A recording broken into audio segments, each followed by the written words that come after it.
خی گەورە سڵاوتان لەبێت بینەرانی بەڕێز و خۆشەویست دوای سەرڵدانی خۆپیشاندنەکان لە شارەکانی ناوڕاست و باشووری عێراق دەسەڵاتدارانی عێراق ترسیان لێنشتووە و دەستیان بە ئەنجامدانی کۆمەڵێک چاکسازی کردووە. دەسەڵاتدارانی هەرێمیش ئاماژە بۆ دەکەن کە ئامادەن یارمەتی عێراق بدەن، بەڵام لە هەرێمی کوردستان هیچ هەنگاوێک بۆ ڕوبەڕووبوونەوەی گەندەڵی و چاکسازی نانێن. بە میواندارێک لە بەڕێزان لە ستودیۆی سەرەکی عەبدوڕەحمان عەلی ئەندامی پێشووی پەرلەمانی کوردستان لە هەولێرەوە شوان ڕابەر ئەندامی سەرکردایەتی کۆمەڵی ئیسلامی کوردستان تاوتوێ ئەم پرسە دەکەین. سەرەتا ڕاپۆرتێک دەبینی. کارگەڕی سیاسی کۆمەڵی ئیسلامی لە سەردۆخی هەرێم هۆشداری دەداتە دەسەڵاتدارانی هەرێم بە پێویستیشی دەزانێت دادگایەکی تایبەت بە دادگاییکردنی گەندەڵکاران دروست بکرێت. محەممەد حەکیم کارگەڕی ئەنجومەنی سیاسی کۆمەڵی ئیسلامی لە وتارێکدا ڕەخنە لە بەرپرسانی هەرێم دەگرێت کە هەموو قسە و باسەکانیان لەسەر بەغدایە و لێیان دەپرسێت برادەرانی دەسەڵات پێتان وایە هەرێم شامی شەریفە؟ محەممەد حەکیم لە وتارەکەیدا بۆ دەسەڵاتدارانی هەرێم دەڵێت برادەرانی دەسەڵاتدار شوکری خوا بکەن میلەتێکی بێدەنگ و ڕازیتان هەیە، دەنا باری ئێرەش خراپە، وەرن بۆ مێژووی خۆتان و لەبەر ئەم میلەتە باشەی هەتانە دەست بە چاکسازی لە هەموو کایە و جونگەکانی دەسەڵات و دامەزراوەکان دابکەن. لە بەشێکی دیکەی وتارەکەیدا کارگێڕی ئەنجومەنی سیاسی کۆمەڵ باز لەوە دەکات دەسەڵاتی دادوەری و داواکاری گشتی پێتان وایە ئێوە پێویستان بە گۆڕانکاری و چاکسازی نییە؟ ئێوە سوێنتان خواردووە کە یاسا جێبەجێ بکەن، کوا ڕۆڵتان لە جوڵاندنی مەلەفەکانی گەندەڵی تاکەی حساب بۆ میزاج و بەرژەوەندی شەخسی و حیزبەکان دەکەن، بفەرمونون چۆن ڕۆڵتان کاریگەر دەبێت و ئەنجومەنەکەتان ئەکتیڤ دەبێت وا بکەن، با بەرپرسان بێنە دەرگاتان نەک بە پێچەوانەوە بێت. بەرپرسەکەی کۆمەڵی ئیسلامی بە پێویستی دەزانێت دادگایەک بۆ سزادانی گەندەڵکاران پێک بێنرێت ئاماژە بەوە دەکات من نازانم ئەمە دەسەڵاتی کێیە، بەڵام دادگایەکی تایبەت بە دادگاییکردنی گەندەڵکاران ئێستا بۆ کوردستان زەرورە. پاشان گواستنەوەی داواکاری گشتی بۆ سەرنجومەنی دادوەری و چالاکردنی ڕۆژی دەستەی دەستپاچی دیوانی چاودێری دارایی گرنگە. هاوکات محەممەد حەکیم لە وتارەکەیدا تیشک دەخاتە سەر ئەرک و ڕۆڵی پەرلەمانی کوردستان و داوا دەکات پەرلەمان دەستورێک لە بەرژەوەندی هاوڵاتیانی هەرێم بنووسێتەوە نەوەک حیزب و کەسەکان. ژمارەی ئەندامانی پەرلەمانی کوردستانیش لە 111 بۆ 65 کورسی کەم بکرێتەوە. لە هەمان کاتیشدا بۆ پەرلەمانتاران ئەوە دەخاتە ڕوو بۆ نایەن عیبداری دەرنەچوانی یاسای چاکسازی لە خۆتان دوور بگرن و دەستکاری موچەکەی خۆتان بکەن.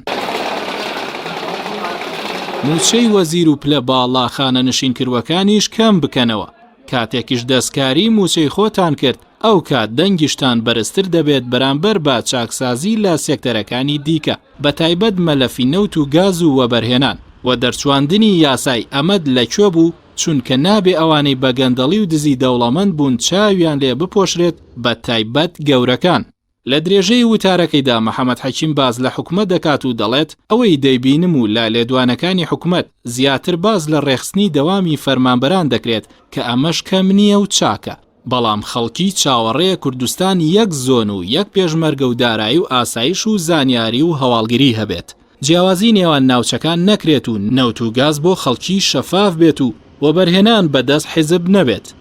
لە کۆتایی وتارەکەیدا بۆ بەرپرسانی حکومەت کارگێڕی ئەنجومەنی سیاسی کۆمەڵ ئەوە دەخاتە ڕوو لە دزە گەورەکان بپێچنەوە و بچووکەکان خۆیان تەسلیم دەبن، لە نزیکەکانەوە دەست پێ بکەن، تۆمەتبارە مل ئەستورەکان بگرن و تەسلیم بە دادگایان بکەن. هەندێکیان لە باڵەخانە و گرد و شوێنە گشتیەکان کە مڵکی گشتین و بە بڕیاری حزبی دەستی بە سەرداگیراوە یان بەخشراوە بە بەرپرسان وەری بگرنەوە و بیخەنە موزایەدە و موچەی خوراوی فەرمانبەرانی لێ بدەن. وتارەکەی محەممەد حەکیم هاوکاتە لەگەڵ بەردەوامی خۆپیشاندان لە عێراق. بەرپرسانی هەرێمیش لە بری کارکردن بۆ ڕوبەڕووبوونەوەی گەندەڵی و چاکردنی دۆخی خەڵکی کوردستان باس لەوە دەکەن ئامادەن یارمەتی عێراق بۆ ڕزگاربوون لەو دۆخەی تێیدایە بدەن. ئەمەش لە کاتێکدایە هەمان داواکاری بۆ چاکسازی و دابینکردنی هەلی کار و خزمەتگوزاری لە کوردستان هەیە، بەڵام بەرپرسان جێبەجێی ناکەن.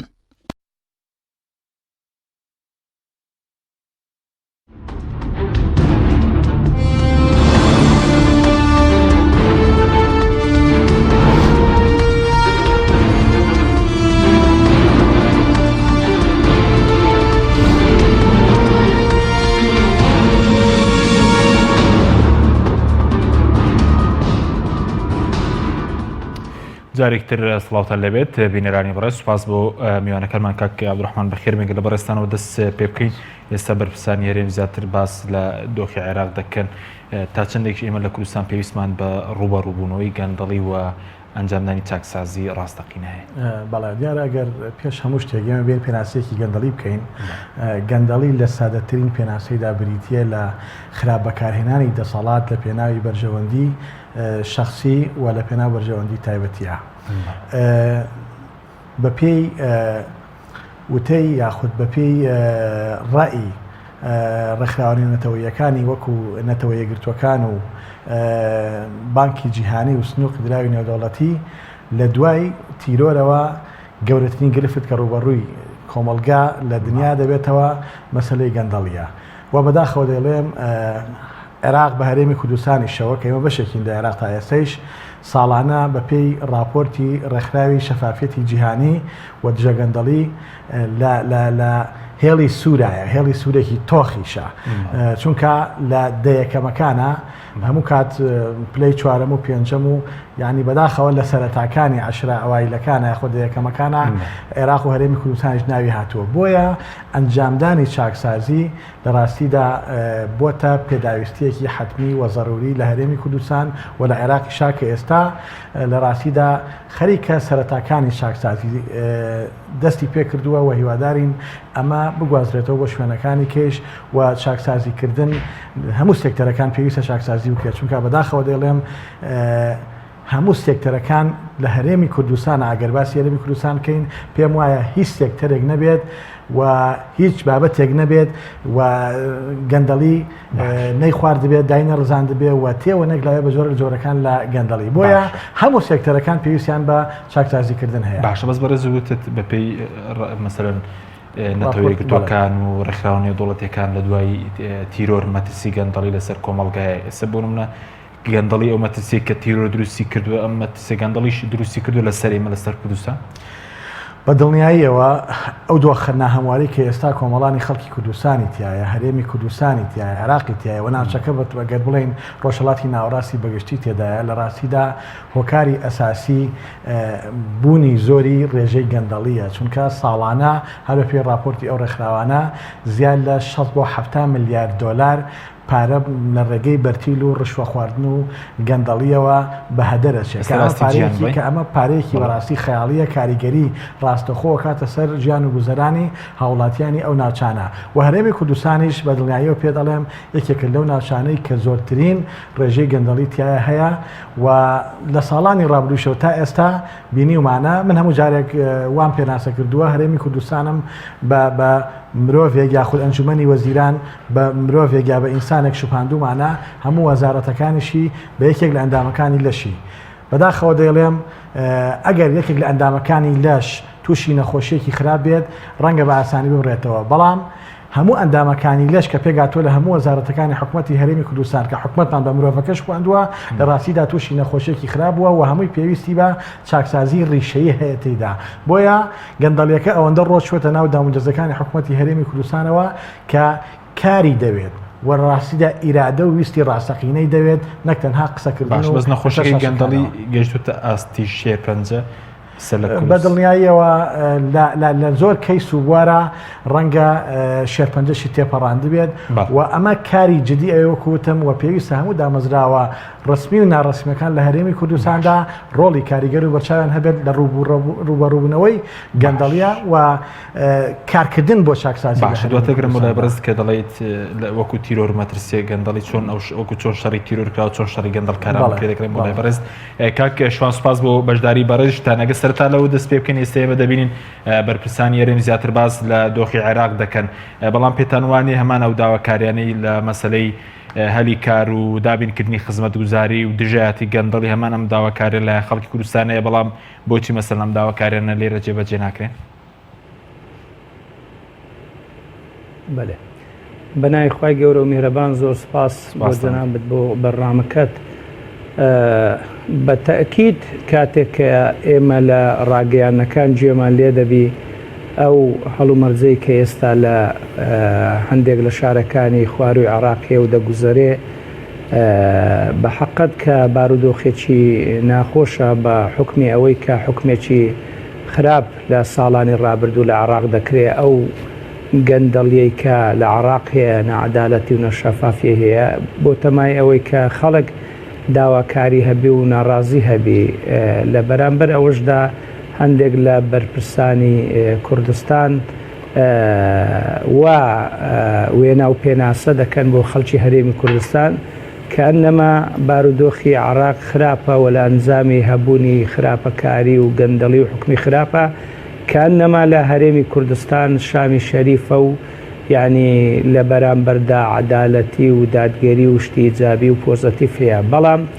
زۆر بەداخەوە کە کوردستانیش لە شتە خراپەکان بەشێکە لە عێراق بەڵکو دەتوانین بڵێن لە هەندێک شتە خراپەکان لە پێش عێراقی شەوەیە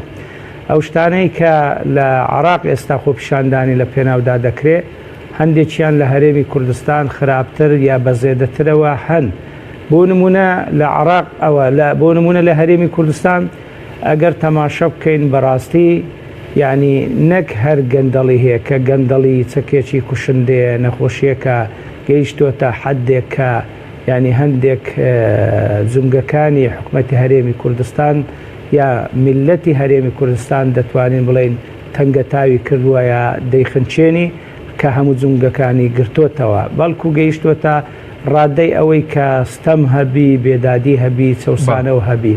ئەوەش لە سای ئەوەی کە لایەنە دەسەڵاتدارەکان یا خەڵکە دەسەڵاتدارەکە لەسەر ئەساسی ئینتیمای حزبی و وەلای حزبی و وەلای شەخصی تەنانەت یعنی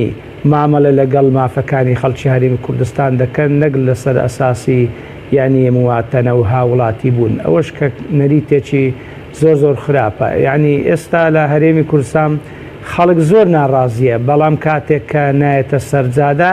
مانای ئەوە نییە کە خراپەکاری نییە کە گەندەڵی نییە یعنی دەسەڵاتدارانی هەرێمی کوردستان دەبێ مڕاعاتی مەشاعری خەڵک بکەن دەبێت لە خەڵک مەمنون بن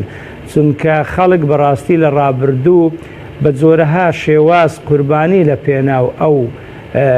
دەسەڵاتەی داوە بەو مانایی کە حکوومەتێکی خۆجێی و خۆماڵی هەبی بەڵام لە مقابلدا لە جیاتی ئەوەی کە خەڵک قەرەبۆ بکرێتەوە مڕاعاتی بکرێ بەڕاستی ئێستا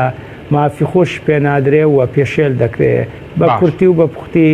سەروەت و سامان و دەسەڵاتی هەرێمی کوردستان بۆ چەند کەسێکی سنووردار و دیاری کراوە نەگت بۆ دوو پارتی دەسەڵاتدار بەڵکو لە نێو دوو پارتی دەسەڵاتداریش بۆ چەند کەسێکی دیاری کراوە شابەڵگەشت لە سەقسەکانمان یعنی ئەگەر تەماشای دەسەڵات و سەروەت و سامان و مڵک و ینی داهات و تەسەڕوفاتی هەندێک لە مەسئولینی بکەی دەبێتە بەڵگە لە سەقسەکانی ئێمە کە گەندەڵی زۆرە خراپەکاری زۆرە چەساوی زۆرە ستەم زۆرە بێدادی زۆرە بەڵام بە بۆ چوونی بەڕێزدەوە جۆرێک لە ئیزیواجێت نییە کە لێرە مەسەلەن داواکاری خەڵک بۆ هەری کار بۆ دابینکردنی خزمەت گوزاری بۆ ڕوبەڕووبوونەوەی گەندەڵی مەسەلەن جێبەجێنەکەی بەڵام باز لە یارمەتی دانی عێراق بکەی ئەولەویەت بۆ دەسەڵاتدارانی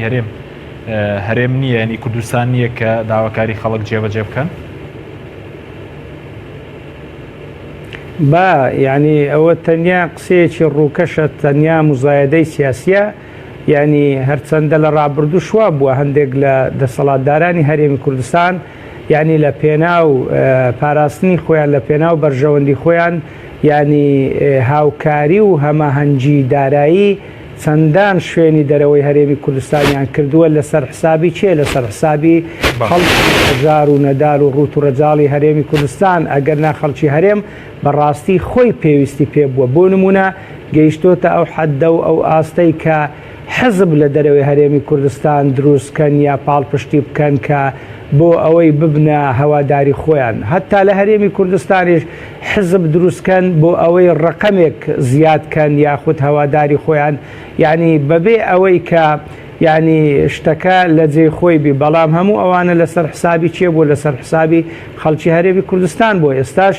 ئەگەر هەرێمی کوردستان دەسەڵاتدارانیان بڵێ وەڵا کاکە ئێمە هاوکاری خەڵکی عێراق یا بەغدا دەکەین هەندێک هاوکاری هەیە جێگای خۆیەتی بەڵام هاوکاری دارایی و مادی یا بەو مانایی وا پێناسە بکەن کە لە خوار و کێشە هەیە بەڵام هەرێمی کوردستان شامی شەریفە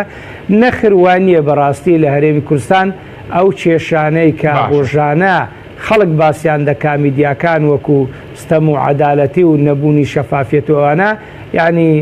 زۆرە کەواتە یعنی ئەو قسەیەکی سواوە کارتێکی سوتاوە یعنی خەڵک وەرەقەی سپی دەخوێنێتەوە هیچ پێویست ناکە باسی باشە بە کورتێگەر وەڵامی و پرسیارەشم دەتوێنی پێ دوایە ئێستا دەسەڵاتداران هێرم لە پێناومانەوەی خۆیان بە پارە و بەداهاتی خەڵکی کوردستان حیزبی سێبەریشان دروست کردووە بۆ بەرژەوەندی خۆیان بەڵێ میدیای سێبەر سەحافەی سێبەر یعنی حزبی سێبەر شخصیاتی سێبەر یعنی زۆرها یعنی شتیان بە پارەی خەڵک دروست کردووە لەسەر حسابی خەڵک لە زیاتیەوەی خەڵک تێر و تەژی بکەن دێن مەسەر نەوشتانە دروست دەکەن بۆ هەواداری خۆیان بۆ پاڵپشتی خۆیان. سوپاس دەکەم کاکا عەبدوڕەحمان گرم وڵای بەڕێز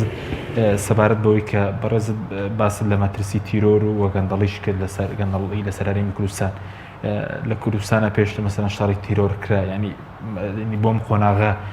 یعنی دەبێت چۆن ڕوبەڕووی گەندەڵی ببینی ینی پێویستمان بە جەنگێکە دەبێت جەنگەکە مەسەلەن چۆن ئەگەر پێویستان پێێتی چۆن بکرێت. بەڵێ دیارە بەتاکی لە هەرێمی کوردستاندا شەڕی گەندەڵی لە شەڕی تیرۆر ئەگەر قورستر نەبێت ئاسانتر نییە. تیرۆرستان لەسەر دەستی هێزی پێشمەرگەی کوردستان تێکشکان بۆیە حەقی خۆیەتی ئەوانەیشی کە لە ناو ئەم حکوومەتی هەرێمی کوردستانە یاخود لە هەرێمی کوردستاندا هەن و خۆیان بە خەڵکی چاکساز ئەزانن پێویستە هەوڵ بدەن یاخود ئیرادەیەکی بەهێز دروستکەن بۆ ئەوەی لانی کەم بتوانین شەڕێکی باشی گەندەڵی و گەندەڵکاران بکەین چونکە وەکوتم هەرێمی کوردستان بە گەندەڵی تەنراوە و گەندەڵکار بە تەواوی خواردوێتی.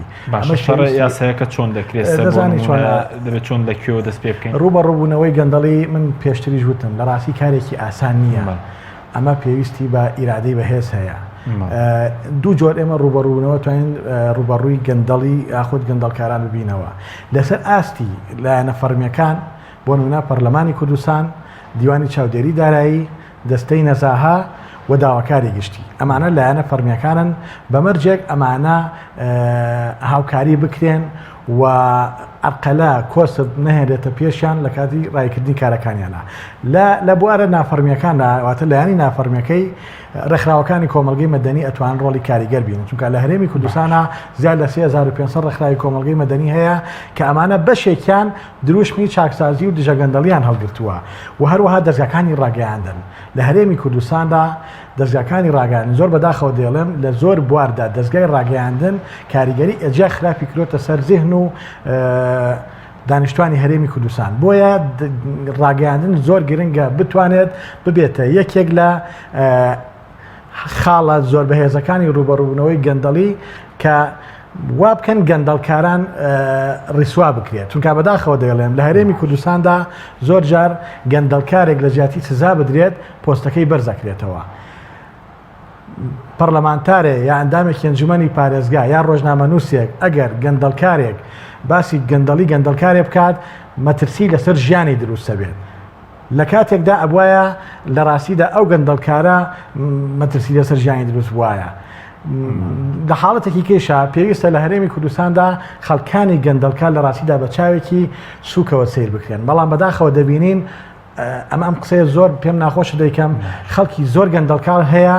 دەبینی لە هۆڵەکانە لەسەر شەقامەکانە لە شوێنەکانە بەرناکەوێت لەبەر سێڵفیگرتن و ڕسمگرتن لەگەڵیدا ئەمە کارەساتەکەی بۆیە ئەبێت بەگژاچوونەوەی گەندەڵی بکەین بە کللتور واتە کەسێکمان بینی گەندەڵ بوو لە ڕاستیدا هیچ شەرمی لێ نەکەین بە چاوێکی سووک سەیری بکرێ هەروەها جگە دەستگاکانی ڕاگەیاندن پارتە ئۆپۆزیۆنەکان و جەماوەر بەگشتی ئەکرێت جەماوەری کوردستان لە هەر کوچە و کۆڵانێکە لە هەر کۆڕ و سیمینارێکە کەسێکیان بینی تێوەگلا بوو بە جۆرێک لە جۆرەکانی گەندەڵی لە ڕاستیدا ئەمە بە چاوێکی ڕێزەوە سەیر نەکرێت بەداخەوە دەیڵێم وەکوتم لە جیاتی ئەوەی گەندەڵکار سزا بدرێت زۆر جار لە مەراسیمی تایبەتیە خەڵاتی ڕزێنانی پێ باشرێت ئەمە کارەساتەکەیە بۆیە دوو شتیکە زۆر گرنگە بکرێت ئەوەی مامۆستا محەممەد حەکیم ئاماژەی بۆ کرد پێویستە لە هەرێمی کوردستاندا دادگایەکی تایبەتمان هەبێت بۆ لێپێچینەوە لێپرسینەوە و بۆ دادگایکردنی ئەو کەسانەی بە دڵنیاییەوە پێویستمان پێێتی نەک دادگایەک لە هەموو پارێزگایەکە دادگایەکی تایبەتمان هەبێت چونکە گەندەڵکارمان زۆرە گەندەڵی لە هەرێمی کوردستاندا هەموو وەکو جاجاڵۆکە تەنراوە هەموو دامەجەزەکانی ئەم هەرێمەی گرتوێتەوە لەسەر ئەوە شەوە جگە ئەوەی کە دادگایەکمان پێویستە لە ڕاستیدا پێویستمان بە هێزێکی سەربازی بە یاسار ڕێکخراو هەیە بۆ ڕوبەڕووبوونەوەی گەندەڵکاران بۆ بنەبڕکردنی گەندەڵی چونکە زۆر جار بەڵێ بۆ دەستگیرکردنیان چونکە زۆر جار لەگەڵ بەرپرسانە زۆر جار دانیشتمان کردووە قسەمان کردووە کاتێکە لە پەرلەمانی کوردستان بووین بەداخەوە ڕەنگە یەک دوو مەفرەزیان نردی بێت بۆ شوێنێک کە کارێکی نایاسایی و گەندەڵی و زیادەڕۆی تێکراوە بەداخەوە دەڵێم ئەو کەسەی زیادەڕۆیەکەی کردووە گەندەڵەکەی کردووە گەندەڵکارەکە بەواتایەکی تر ئەوەندە خاوەندە سەڵات و خاوەن هێز و چەک بووە لە ڕاستیدا نەک دوو سیارە چوار سیارە شوایە بە هێزی چەکدارەوە ئەو هەمویانی کۆ کردەوە و ڕەنگە دەستگیر و چەکیشی بکردنایە بۆیە جگە لەوەی کە دادگایەکمان پێویستمان بە هێزێکە کە هێزێکی نظامی بە یاسار ڕێکخراو نەتوانراوە تەبلیغیش ینی بۆ گەندەڵکارە گەورەکان لێدرێت هێزی ئەمنی بیبات نەکەرەوە ئەزانی چۆنە لە هەرێمی کوردستاندا واقعەک هەیە هەمومان دەزانین یعنی کێ گەندەڵی دەکات خۆ هاوڵاتی ئاسایی گەندەڵی ناکات گەندەڵی پەلی زۆر لێ ئەبێتەوە لە ڕاستیدا زیادە ڕۆیی گەندەڵیە دزینی سەرۆت و سامانی ئەم وڵاتە گەندەڵیە خزمەت نەکردنی هاوڵاتیانی هەرێمی کوردستان و پێشکەش نەکردنی خزمەتگوزاری گەندەڵیە ئەمە خەڵکی زۆر باڵادەست لە پشتی گەندەڵکارانەوەن ئەگەر خۆشیان نەبن بە دەرەجەیە کەسی دووهەم یاخود هاوکارێکیان هەیەکە کەسانی بەرپرسی باڵان لە هەرێمی کوردستاندا بۆیە پێویستمان بەو هێزە نیزامیە کە بە یاسا ڕێکخرابێت بۆ دەستگیرکردنی ئەوانە لە ڕاستیدا هێزێکی تۆکمە و بەهێز بێت و هەروەها ئەو دەستگایشمان پێویستە ئەمە دووشتن کە لە ڕاستیدا ئێمە ئەتوانین جگە لەوەی کە لەلایەنە فەرمی و نافەرمیەکەەوە ئاماژەم بۆ کرد ئەتوانین ڕوبەڕووی گەندەڵی بینەوە لەسەر و هەموویەوە تەکیلەوەکەمەوە پێویستە بەگژاچوونەوەی گەندەڵی بکرێت بە کللتور لە هەرێمی کوردستاندا واتە لە هەرێمی کوردستاندا خەڵکانی گەندەڵکاران بە چاوێکی بەڕێزەوە سیر نەکرێن و پێویست ناکات ئەوەندە بەڕاستی سێرفیان لەگەڵا بگرن ئەوەندە گەورەیان بکەن ئەوەندە چەپڵیان بۆ لێ بدەن بەداخەوە چەپڵە کێشان و چەپڵە لێدان و سێرفیگرتن بەشێک لەوانەی کردووە بە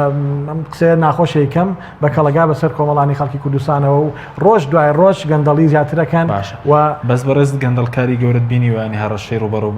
ئەڕەشە لە گەندەڵکارەکانی تر بکە هەڕەش باسی چاکسازی کەوشمان هەیە خەڵکی شاکرازمان لە هەرێمی کوردستانە هەیە بەڵام بەداخەوە زۆر جار عەرقەلە و ڕێگری بۆ ئەو خەڵکانە دروست ئەکرێت ئێمە ئەگەر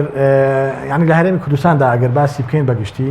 ئێمە ئەو دامەزراوانەی کە فەرمین بۆ نە پەرلەمانی کوردستان گەورەترین دامەزراوەی لە هەرێمی کوردستانە کە شوێنی یاسا دەرکردنەوە چاودێریکردنە ئەگەر پەرلەمانی کوردستان و دیوانی چاودێری دارایی کارەساتە تۆ لە خولی ئێمە لە خولی چواری پەرلەمانی کوردستانە دیوانی چاودێری دارایی ویستی بچێت دێکۆڵینەوە بە دۆراچوون لەسەر کەیسی سوتەمەنی کا لە وەزارەتی سامانە فروشەکانە بەڵێ ڕێیان لێ گیرا دەرگیان لێ داخرا ڕێیان پێ نەدرا ئەو دامەزراوە گرنگە بچێت لێکۆڵینەوە وردبینی لە وەزارەتی سامانە فروشەکان لای بەڕێز سپاس دەکەین کاک شوام گەڕێن و لای بەڕێزت بە بۆچوونی بەڕێز ئەو دۆخی کە ئێمە تێدان ئێستا بۆ نمونە لەگەڵ هاتنی وەرزیستان دووبارە کارەبایانی لەگەڵ نزیکبوون لە وەرزیستان کارەبا مەسەرەن کەم دەبێتەوە کێشەی موچەمان هەیە کێشەی کەمی خزمەت گوزاریمان هەیە ئەمە پێ دوایە بۆی بەرەنجامی گەندەڵی و ئەنجام نەدانی چاکسازی ئەم دۆخی کە ئێمە تێدێ بێگومان کۆمەڵێک شت کە ئێستا لە هەرێمی کوردستان هەن کە کەم و کوڕین کە هەژاری نەداری نەبوونیە کە پێداویستیەکانی خەڵکە یعنی بەشێکی لە ئەنجامی هەبوونی گەندەڵیە بەشێکی لە ئەنجامی شێوازی حکومڕانیکردنی خەڵکی هەرێمی کوردستانە خۆی خودی شێوازی حکومڕانیکردن لە هەرێمی کوردستان گەندەڵی دێنێتە ئاراوە گەندەڵی بەرپا دەکا لە سوەنگەی ئەوەوە کە خەڵکێک لە بەرپرسانی هەرێمی کوردستان وا دەمەسئولیەت دەگەن کە دەبێ خەڵک لە پێناو ئەوان بژین ئەوان لە پێناو خەڵک بشن پێیان وایە ئەوان کە شۆڕش و خەباتیان لە پێناو خەڵکدا کردووە خەڵک ئێستا قەرزاری ئەوانە دەبێت خەڵک ئێستا بازدا خەڵک خزمەتکاربی خزمەتگوزاربی ینی دەست لە سەر چۆک و لە ئەژنۆبی ئەگەر ئەوان هەرچی بکەن لە خراپەکاری و تەعامولکردن بەرامبەر بە خەڵک ینی خەڵک تەحملی بکاتن تەقبولی بکات ئەوە نەریتێکی زۆر خراپە بەداخەوە دەبوایە بەرپرسان وا تێ بگەن کە مەسئولیەت شتێکی کاتیە ئەرکێکە و خەڵک پێیان دەستپێری هەر کاتێک خەڵک لیستانەوە ئەوان قبولی بکەن و ئەو ماوەی کە مەسئولن باشترین پرۆژە باشترین خزمەت پێشکەش بە خەڵکی هەرێمی کوردستان بکەن. بەڵام لە سۆنگەی ئەو حکومڕانیە خراپەی ئەو فەهمە خراپەی کە هەندێک هەیەە، ینی تەماشە دەکەین کوردستان دووچاری ئەزمەیەکی هەمەلایەن بووە، هەندێک جار لە ڕووی سیاسی توش بووە، بە تایبەتی لە ڕووی ئابووریەکە گرنگە کە پەیوەندی بە بژێوی ڕاستەوخۆی کۆمەڵانی خەڵکی هەرێمی کوردستانە. لە سۆنگەی ئەوەی کە بژێوی خەڵکی هەرێمی کوردستان خراپە، خەڵکێک دووچاری کۆمەڵێک کێشە و ئاریشە بووە. بۆ نمونە ینی گەنجێک ماڵی پێپێکنایە، ینی هاوسەرگیری پێ ناکرێ، لە بێکاری ڕوو لە هەندەران دەکا، لە ڕێگای هەندەران ینی دەمری یاخود ئەسڵەن تەرمەکەشی ناگەڕێتەوە، کێشە لە نێوان خانەوەدا پەیدا دەبی. لە مقابلیشدا تەماشە دەکەی ئەو شتەی کە حکومەت ینی وەکو خزمەت گوزاری پێشکەش بە خەڵکی دەکا. بۆ نمونە وەکو کارە نییە، وەکو پێویست، وەکو کارەبایە نییە، وەکو ئاوە بە هەمان شێوە. ئەگەر هەشبی لە مقابلدا پارەیەکی زۆری دەخاتە سەر لی وەردەگری. ئەو کارەی کە خەڵک ڕۆژانە دەیکا دەتوانین بڵێن کرێچی حکومەتە، کرێچی دەسەڵاتە، هەر ئەوەیە ئەگەر بتانی پارەی ئاو کارەبا و هەندێک خزمەت گوزاریەکان دابین کابۆیە خەڵکەکە زۆربەی قەردار دەبی و هەژار دەبی و نەدار دەبی، یعنی جێی خۆیەتی کە پەنگ بخواتەوە ناڕازی بی. بەڵام بەداخەوە کاتێک کە ناڕەزایی خۆی بە بەسیترین شێوەی یاسایی و مەدەنی کە بریتیە لە داواکردن، خۆپیشاندان، باسکردن لە ڕاگەیاندن دەردەبڕی، هێشتا دەسەڵات لێ قبول ناکا. بۆ نمونە ئەگەر خەڵک بێتە سەر شەقامی لەوانێ دەسەڵات بە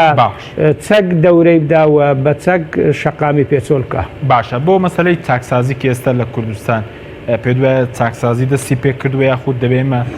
لەکوێوە دەست پێ بکەین نەگەر دەست بۆ چاکسازی بەرن؟ وڵایی کاک حەچیمی بەڕێز مەسەلەی پرۆسەی چاکسازی وەکو باز دەکرێت لە میدیاکان نەک هەر لەو کابینەیە، لەوەتەی حکوومەتی هەرێمی کوردستان دروست بووە هەندێک چەمک و مفرەدات ینی هەڵدەدرێن باسییان لێوە دەکرێت. بەڵام شەرتی کردارە ئێمە تەماشای واقعی حاڵی حیاتی خەڵک دەکەین کە حیاتی خەڵک، ژیانی خەڵک بەڕاستی کوولەمەرجیە، خەڵک بە خراپ بەڕێوە دەچی و دەژی. خۆکەس دەستی دەسەڵاتدارانی هەرێمی کوردستانی نەگرتووە ئەگەر چاکسازی ئەنجام بدەن، بەڵام قسەیەکە دەیکەن و چاکسازی ناکەن. چاکسازی لەبەرەوەی گەندەڵی هەموو جونگەکانی گرتوۆ، چاکسازی نابێت تەنیا لەلایەنێک بکرێ. بۆ نمونە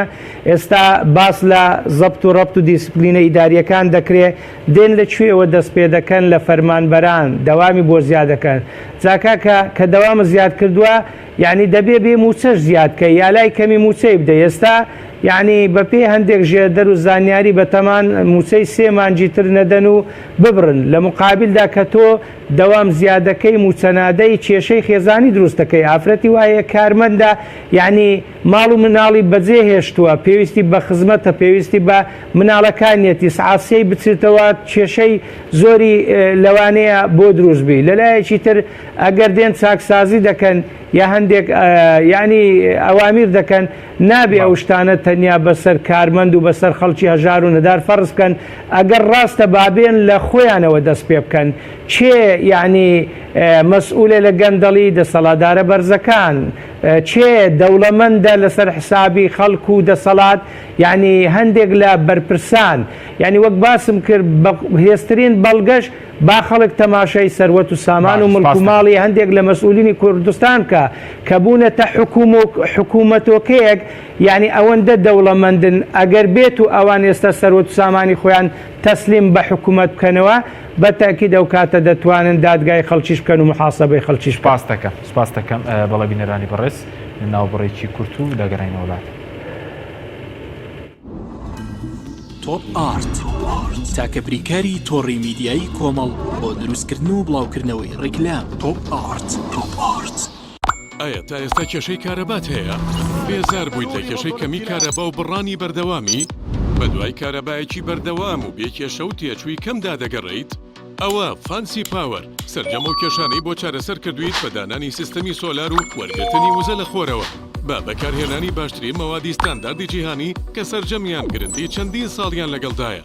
بە سەرپەرشتی ئەندازیار و ستافی شارەزا و بازمون کارەکان جێبەجێ دەکرێن ئەم سیستەمە دوورە لە تێکچوون و هیچ تێکچوویەکی ڕۆژانەی نییە هەروەها بە دۆستی ژینگە ناسراوە و ژینگە لە پیسبوون دەپارێزێت فانسی پاوەر بۆ داهاتوویەکی ڕووناکتر ناونیشان سلێمانی شەقامی مامۆستایان نزیک شەقامی قەنات تەلاری جاسەنا 0 153 85 85 چی بخوازێ ئارەزووتان لارچی بێ برنجیمانیا بەدەستم بە ئاسانی دروستە بێ کاتێ هەموو شێت تاو بوو خۆشترینیان دێتە سەرمێت تەموو چێژی برنجیمانیا یەکتری داگرنامێ لە ڕۆژی لەدایک بوونتە تۆ شایستەی جوانترینی ئەمەوێ هەموو دڵخۆش بن تۆ شێش لە ژیان ببینی برنجیمانیا هێزی خوانە شایستەی ماڵ و میوانە برنجی 11 هندی و 11 پاکستانی مانیا بە تام و چێژ و ناوازە و تەنیا تاکە برنجە لە هەموو ئەوروپا بەکاردێنرێت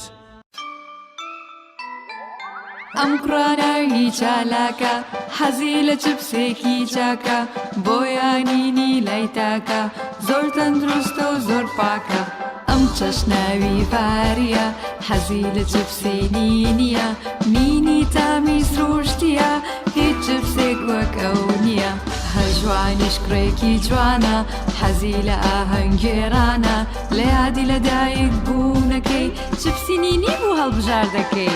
نینی هاوڕێی مناڵانە تامی خۆشە و بێزیانە بۆن و ڕەنگی هەمە جۆرە شێوە و قەپارەی زۆرە بشاری نینی تامێکی لە یاد نەکراو تەندروستی خۆم لەلا گرنگە بۆیە هەمیشە بە دوای ئەو خۆراکانەدا دەگەڕێم کە لە شولارم تێک نادات و ئەم پارێزێ لە قەڵەوی بۆیە زۆر گەڕام تا باشترین برنجی سروشتیم دۆزیەوە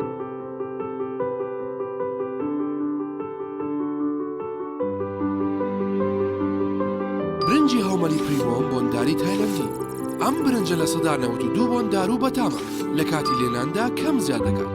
ئەزانی بۆ چونکە لە سەدا 100 سروشتیە و دوورە لە نیشاستە و چارەسەرە بۆ قەڵەوی برنجی هاومەلی پریمۆم بۆ 48 وڵاتی جیهان هەناردە دەکرێت پێویستمان بە بریکارە لە سەرجەم شارەکانی کوردستان و عێراق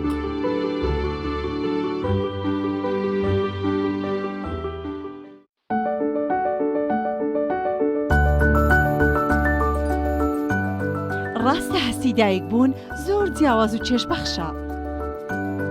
بەڵام بەرپرسیارەتێکی قورسیشە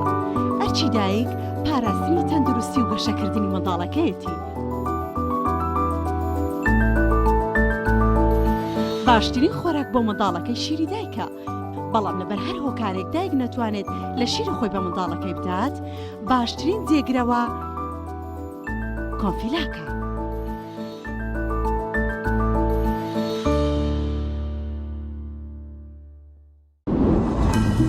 تۆپ ئارت تاکە بریکاری تۆڕی میدیایی کۆمەڵ بۆ دروستکردن و بڵاوکردنەوەی ڕیکلام تۆپ ئارت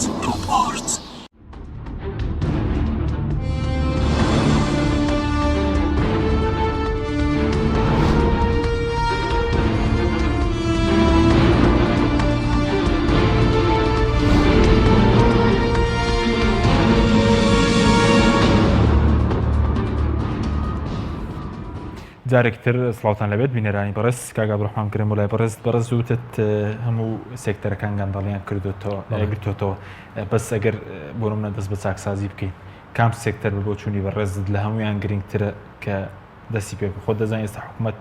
لە موچەی بڵێن لە داوامی فەرمانبەرانەوە دەستی پێ کردووە لە ڕاستیدا ئەمەی حکوومەتێکە دەزوتنە بۆ شتێکی زۆر بچوو یعنی پێم وابێت حکوومەتی هەرێمی کوردستان و بەرپرسە باڵەکانی لە سەرۆکی حکوومەتەوە تا خۆزیرەکان و خواردنیش ئەبێ یەک بە یەکی سوپاسی فەرمانبەرانی کوردستان کەن کە توانیان لە ماوەی 4 بۆ 5 ساڵی قەیرانی داراییە بە چارەکە موچە و بەڕوو ئەموچە کە بە 2 مانگ و 3 مانگ جارێک پیانەدرا داوامی خۆیان کردوانیان هێشتووە فەرمانگەکان لە هەرێمی کوردستاندا داوام لە هەرێمی کوردستاندا شکست بێنێت و داوام ڕابگیرێت. ئەوە چاکسازی نییە سەعاتێک داوامی فەرمانبەر زیادکەی لە کاتێکدا تۆ موچەی نەدەیتێ. ئەزانی چ کارە ساتێکە ئەمڕۆکە بۆ نمونە پارەکەی بەغا نەگەیشت بوو کە پارەی بەغا نەگەیشت یاعلان کرا کە ناتوانین پارەی موچە بدەین بەردەوامی بە موچە بدەین هەتاوەکو پارەکەی بەغا ئەگات. ئەوەتە لە یەکشەمەوە دیسانەوە دەسەکەن تۆ بێت چاوەڕێیت بڵێ پارەکە گەیشت ئەبێت تۆ چاوەڕێکی لە بەغاوە پارەت بۆ بێت چ معنایەکی تایە تۆ نەتوانێت هەموو شتێک بریتە لە ئەرک و ماف. فەرمانبەران لە هەرێمی کوردستاندا ئەرکی خۆیان بە زیادەوە جێبەجێ کردووە بۆیە پێویستە حکوومەتی هەرێمی کوردستانیش بە زیادەوە مافی خۆیان بداتێ. بەڵام تۆ موچەی ئێستا ئەوە بەرەو مانگی 12 چین موچەی مانگی 8 ئەدەیتێ ئەمە کە مانگی 8 مانگی 8 ئەدەیتێ بەڕاستی ئەمە عیبەیەکی گەورەیە بێی باسیەوەکەیت ساعاتی داوام زیاد کردووە ساعاتی داوام کەمەکەینەوە. ئەمانە باشەی دەبێت لە کوێ دەست پێکەین بۆ چوونی بەڕێز خۆی گەورەکە لە کوێ دایکەن دڵی گەورەکە گەورەترین گرفت لە هەرێمی کوردستاندا نەبوونی شەفافیەتە لە کاروبارەکانی حکوومەتە بە تایبەتی لە داهات و خەرجیە. یعنی سێکتەری نەوت بنمونە تا ئێستا لەگەڵا بێ من 5 ساڵی ڕێک لە پەرلەمانی کوردستان بووم لەگەڵ هاوڕەکانمە 5 ساڵیش لێ بووین بە منیشەوە و بە هاوڕەکانیشمەوە هیچمان تا ئێستاش نازانین مانگانە و ساڵانە چەندە نەوت فرۆشراوە هەنادەی دەرەوە کراوە بەڕسمی چەند ڕۆیوە بۆری و بە قاچاق چەند ڕۆیوە بە تەنکەر چەند ڕۆیوە و هیچمان نازانین ئەوەی کە فرۆشراوە ئەوەی کە نێراوەتە دەرەوە هەناردەکراوە بە پارەکەی بای چەندە و ئەوەی کە بە تەنکەر ڕۆیشتووە بە قاچاق ڕۆیشتووە پارەکەی بای چەندە چونکە لە شوێنێکا کۆ نەکراوەتەوە بە شەفافانە بە کۆمەڵانی خەڵکی کوردستان و ئێمەیان نەوت ئەوە داهاتمانە و خەرجیەکەمان ئەوەندەیە. ئەمە کار گەورەترین مشکیلە لە ڕاستیدا گرفت ئەوەیە شەفاف نەبوونی بواری سوتەمەنیە. دوای ئەوە مەسلەی باج و زەریبێ لە هەرێمی کوردستاندا یەک کارەساتی زۆر گەورەیە. من بەڕاستی لە یەکێک لە ساڵەکانی پەرلەمانتاریمە بە حکمی و لە لیژنەی بازرگانی و مافی بەکاربەر بووم سەردانی یەکێک لە بەڕێوەبەرایەتیەکانم کرد 6,000 کۆمپانیای بندیوار هەبوو لە هەرێمی کوردستاندا 6,000 کۆمپانیای بندیوار ئەم کۆمپانیانە تەنها ناوبوون ناوی وەهمی بوون ئەمانە تەنها بۆ ئەوە لە کاتی تەندەرینەکانە بچن بەشداری بکەن و بە شێوەیەک لە شێوەکانیان لە ڕێگەی کەسێکی ترەوە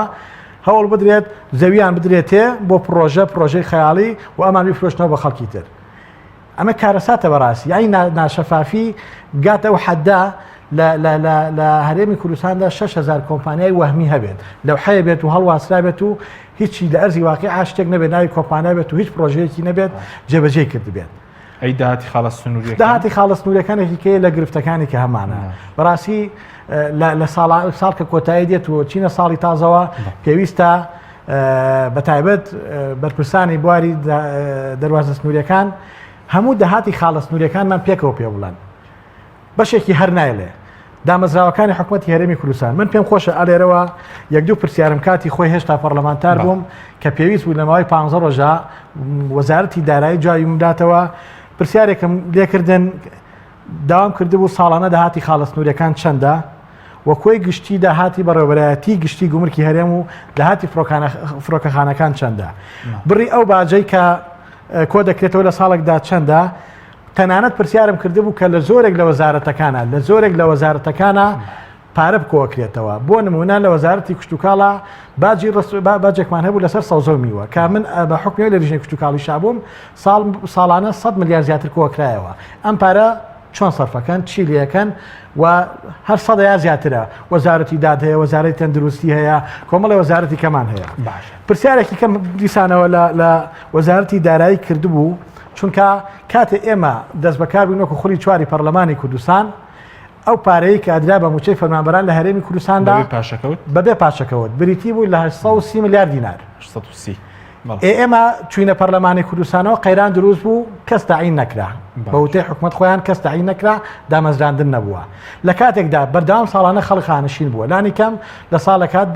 10,000 کەس خانشین کراوە کە دڵنیام زۆر لە 10,000 کەسیش ئەم وڵاتی جێشتووە سەری خۆیڵ گرتووە و ڕۆیشتووە لەم وڵاتە نەماوە فەرمانبەریش بووە. داوام کردووە ژمارەی ڕاستەخینەی موچەخۆرامان پێ وڵات چونکە کارەسات 1400 ملیۆنێک و 400,000 موچەخۆرد هەبێ دوای ئەوەی سیستەمی بایۆمەتریان هێناکایەوە 149,000 پێم وا بێت فەرمانبەر کەمی کرد کەچی ئەو پارەیەی کە ئەدرا بە موچەخۆران ئێستا کە قسە بۆ جەناب دەکەم کە هیچ تاعینبوونێک نەبووە ماگانە حکوومەتی هەرێمی کوردستان ئەڵێ پێویستمان بە 881 ملیار دینار هەیە بۆ ئەوەی بیدەین بە 50 ملیار زیادی کردووە لە کاتێکدا هەزاران کەس خانشین بووە لە کاتێکا کەس دانەمەزراوە ینی بە گەندڵی دامەزراوە بە خەڵک لە ڕاستیدا بە خزمایەتی و حیزبایەتی و ئەو جۆرەشتانە دامەزراوە. سپاس دەکەم دواتەگەرم ڕای بەرز کاک شوان بگەرەمەوە لای بەرز سەبارەت بە ڕوبەڕبوونەوەی گەندەڵی پێدوایە ئەگەر لە مەسەلەن لە دزە گەورەکان دەست پێ نەکرێت مەسەلەن گەندەڵی بەرهەمی دەبێت یاخود ئەگەر پێدوای ئەم دامەزگەکانی کە ڕۆڵیان لە ڕوبەڕبوونەوەی گەندەڵی هەیە وەکو پەرلەمان دەسەی سپاکیە دیوانی چاودێریە ینی لاوازن. بەڵێ بەڵێ پێم وایە پرسیارەکەی جەنابەت هەمانە و پرسیارەیە کە لە کە عەبدوڕەحمانت کرد مش بە شکلەشی فراوانتر جوابت دەدەمەوە کاک حەکیمی بەڕێز ئەگەر ئێمە باس بکەین ئایا گەندەڵی چۆن چارەسەر دەبێ ئەوە بپرسین ئایا چ جونگەیەک هەیە لە هەرێمی کوردستان گەندەڵی تێنەکەوتبی بۆیە کۆمەڵێک جونگە هەن کرد هەن سێکتەر هەن کە پێویستە بەڕاستی گەندەڵیان تێدا چارەسەر بکرێ یا بنە بڕ بکرێ بۆ نمونە پێش هەمووان ینی داهاتی ئەشخاص و داهاتی حکوومەت بۆ نمونە ئێستا هەندێک بەرپرسی باڵا هەن ینی داهاتیان زۆرە ناسروشتیە بە جۆرێک چی ناسروشتی دەوڵەمەند دەبن کەواتە ئەوە داهاتێکی ناتەبیعیە و داهاتی حکوومەت پێویستە بەڕاستی ئەو داهاتەی کە هەیە یعنی شەفاف بی ڕوونبی بۆ خەڵکی هەرێمی کوردستان لە هەمان کاتدا لە مقابلیدا سەرفکردنەکەشی هەر دیاربی کە چۆن سەرف دەکرێت بۆ نمونە مەسەلەی کەرتی نەوت یعنی تا ئێستاوە شتێکی باوە کە یعنی لەوانەیە چەند کەسێکی مەحدود بزانن کە ئەو نەوتە چی لێ دێوە چۆن سەرف دەکرێت تەنانەت هەردوو حزبی دەسەڵاتیش نازانن یا لە نێو هەردوو حزب کە لە هەردوو منتیقەکان زۆنی زەرد و سەوز ینی نەوت دەفرۆشێ هەموو حزبەکە یا هەموو دەسەڵاتدارەکان نازانن مەسەلەی وەبەرهێنان ینی وەبەرهێنانێکی زۆر هەم ئەجانی بدێن لە هەرێمی کوردستان دەیکەن هەم مستەثمیرینی ینی هەرێمی کوردستان بەڵام ئەوە چۆنە ینی نەتیجەی چیە هیچەیە ینی زیاتر هی بەرپرسە باڵاکانە و هەروەها مەسەلەی فەرق و جیاوازیەکی زۆر لە هەرێمی کوردستان هەیە کە گەندەڵیەکی زۆری ینی بەرپا کردووە کە باسم کرد لەسەر ئەساسی ئینتیمای حزبی و وەلای شەخصی داعمی خەڵکێک دەکرێت لەسەر حسابی خەڵک و حەقیش بە خەڵکێک نادرێت و مەسەلەن گەندەڵی بەڕاستی دەبێت لە بەرپرسە باڵاکانەوە دەست پێ بکرێت کاک حەکیمی بەڕێز ئەگەر بێت و ئەوان بیانەوێ گەندەڵی بنە بڕکەن دەبێ لە خۆیانەوە دەست پێ بکەن ئەو کاتەی کە لە خۆیانەوە دەست پێ کرد بە تەئکید دەتوانن ئۆتۆماتیکیەن دینامیکیەن یعنی محاسبەی خەڵکی تریش بکەن یعنی و هەروەها یعنی چیتر بەرپرسان بەڕێوەبەران یعنی مڵک و ماڵی خەڵک یاری پێنەکەن وانەی خۆن بە دزیبی بە ڕیشوەبی و خەڵکێک کە گەندەڵکارە پێویستە سزا بدرێ و بازرگانی کردنی نێودەوڵەتی بە پارەی حکوومەت بە پارەی ئەو میلەتە بە پارەیەکی زۆر کە بەعزێک مەسئول پێی دەکەن بەڕاستی دەبێت چاکسازی تێدا بکرێت ئەو شتانەی کە وەهمین وەکو شەریکەیە وەکو ڕێکخراوە وەکو دەعمی مەسەلەن دیوەخانەیەکە پرۆژەیەکە کە ئەساسیشی نییە یعنی هێزەکان یعنی بەڕاستی یەکخستنیان گرنگە باجەکان ئەو دەڕائیبانەی دێ و هەروەها موچەخۆران خانەنشینان هەموو ئەوانش خەڵکێکی زۆری تێدا و مەسەلەی تەعین و دامەزراندن کە خەڵکێکی زۆریان بۆ وەلای شەخصی بۆ دەنگپێدان و ئەوانە نەک لە هەرێمی کوردستان بەنا حەق دامەزراندووە ناسنامەیان بۆ کردووە پارەی پێدەدەن لە حسابی خەڵک بەڵکو خەڵکیان لە کوردستانی ئێران و تورکیا و سووریای هێناوە جار یعنی بەڕاستی هەموو ئەوانە سێکتەرن بەڵام ئایا چارەسەر دەکرێت بەڕای من تەنیا قسەیە خەونە خەیاڵە زۆر زۆر زەحمەتە باشە بۆچی پێت وایە خەونە ینی ڕوبەڕووبوونەوەی گەندەڵی لە کاتێکە سەرۆکی حکوومەت دەڵێ گەندەڵیان وەستاندووە نی بۆچی خەون و خەیاڵە یاخود ڕوبەڕووبوونەوەی ڕاستەقینە چییە؟ وەڵا بە کورتی کاک حەچیم بە کورتی ئەمن پێم وایە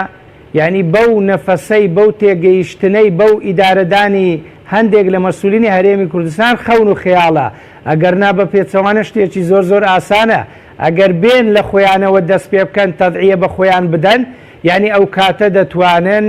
عدالەتیش بەرپا بکەن شەفافیەتیش بەرپا بکەن ڕای خەڵکیش بەدەست بێنێن گەندەڵیش بنە بڕکەن خەڵکیش تەئیدیان دەکات دژیشیان نابی بەڵام ئەگەر بێت و گەندەڵی بەس بۆ خەڵک باس بکەن ئەویش عقوبەی هەژارێک بدەن شتێک لەسەر کارمەندێک فەرزکەن بەڵام خۆیان هەر وەکو یەکبی ئەو بەڕاستی هیچ متمانیان نابێ و خەڵک متمانیان پێ ناکاتن و گەندەڵیشیان پێ بنە بڕنایی سەبارەت بە دامەزراوەکان یعنی ئەو دامەزراوانەی کەرکیان ڕوبەڕووبوونەوەی گەندەڵیە مەسەلەی پرسیۆنە گەندەڵکانە لە پەرلەمان دیوانی چاودێری دەستی دەست پاکی